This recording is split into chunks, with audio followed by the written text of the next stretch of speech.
Hey everyone, welcome back to Daily 10 Words. I'm Edvin, and this is episode 12, and we've got 10 brand new words for you. Before we start, if you're enjoying the series, we'd really appreciate it if you hit like, subscribe, and drop a comment below. It genuinely helps us out. Okay, let's jump right in. Word number 1, melancholy. Melancholy. Edvin, can you break it down for us? Pronounced melancholy. It's an adjective, meaning a feeling of thoughtful, gentle sadness. Here's how you'd use it. The song had a melancholy tone. And she felt melancholy watching the summer end. Me too. Say it with me, melancholy. Melancholy comes from the Greek melos, black, and chol, bile, an old medical term. Ancient physicians once blamed black bile for a sad mood. Rainy Mondays make me feel a little melancholy, honestly. Word number 2, elated. Elated. Serah, can you break it down for us? Pronounced elated. It's an adjective, meaning extremely happy and excited. Here's how you'd use it. She was elated when she got the acceptance letter. And we were elated to hear the good news. Me too. Say it with me, elated. Elated comes from the Latin effer, meaning to lift up. So being elated literally means feeling lifted. I get elated over the smallest things, like a good parking spot. Word number 3, irritated. Irritated. Edvin, can you break it down for us? Pronounced irritated. It's an adjective, meaning feeling annoyed or bothered. Here's how you'd use it. He got irritated by the constant noise. And she was irritated when the meeting ran long. Me too. Say it with me, irritated. Irritated comes from the Latin irritare, meaning to provoke or excite. That same root gives us irritable and irritant. I get irritated by exactly one sound. Chewing with your mouth open. Word number 4, content. Content. Serah, can you break it down for us? Pronounced content. It's an adjective, meaning satisfied and at peace with your situation. Here's how you'd use it. She felt content after a quiet weekend. And he's content with a simple life. Me too. Say it with me, content. Content comes from the Latin contenere, meaning to hold together or contain. So being content once meant being fully contained, needing nothing more. I'm content the moment there's coffee in my hand. Word number 5, overjoyed. Overjoyed. Edvin, can you break it down for us? Pronounced overjoyed. It's an adjective, meaning extremely happy. Here's how you'd use it. They were overjoyed to see each other again. And she was overjoyed when the puppy arrived. Me too. Say it with me, overjoyed.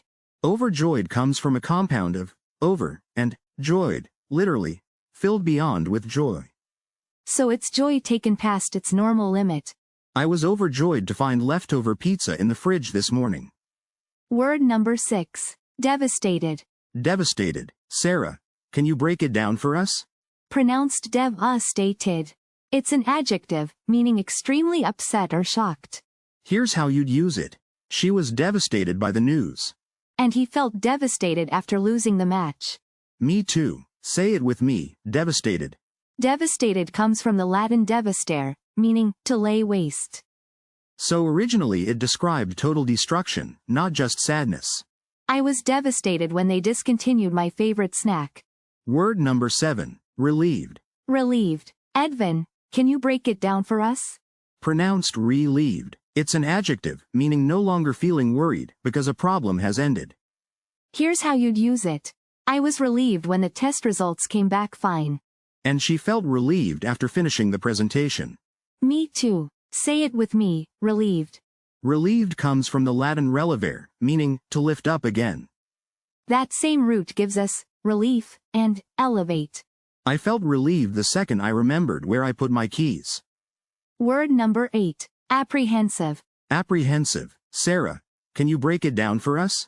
Pronounced apprehensive. It's an adjective, meaning anxious or fearful about something that might happen. Here's how you'd use it. She felt apprehensive before her first day at work. And he was apprehensive about the long flight. Me too. Say it with me, apprehensive.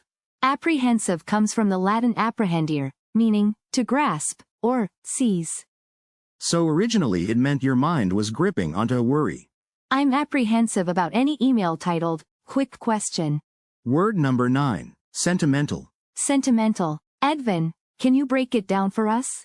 Pronounced sentimental. It's an adjective, meaning having or showing tender feelings, often about the past. Here's how you'd use it. He kept the ticket stub for sentimental reasons. And she got sentimental looking through old photos.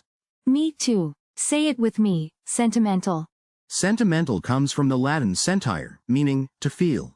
That same root gives us sense and sentiment. I get sentimental about old episodes of shows I barely remember. Word number 10. Indifferent. Indifferent. Serah, can you break it down for us? Pronounced indifferent. It's an adjective, meaning having no particular interest or concern about something. Here's how you'd use it. He seemed indifferent about which restaurant we picked. And she's indifferent to most gossip at work.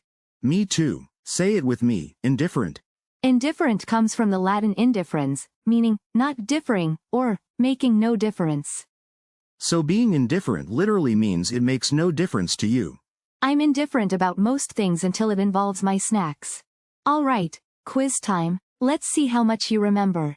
Question 1. Which word means extremely happy and excited? Elated. Question 2. Which word means satisfied and at peace with your situation? Content. Question 3. Which word means extremely upset or shocked? Devastated. Question 4. Which word means anxious or fearful about something that might happen? Apprehensive. Question 5. Which word means having no particular interest or concern about something? Indifferent. Great job, everyone. That's it for today's 10 words. Practice using them in a sentence and drop it in the comments.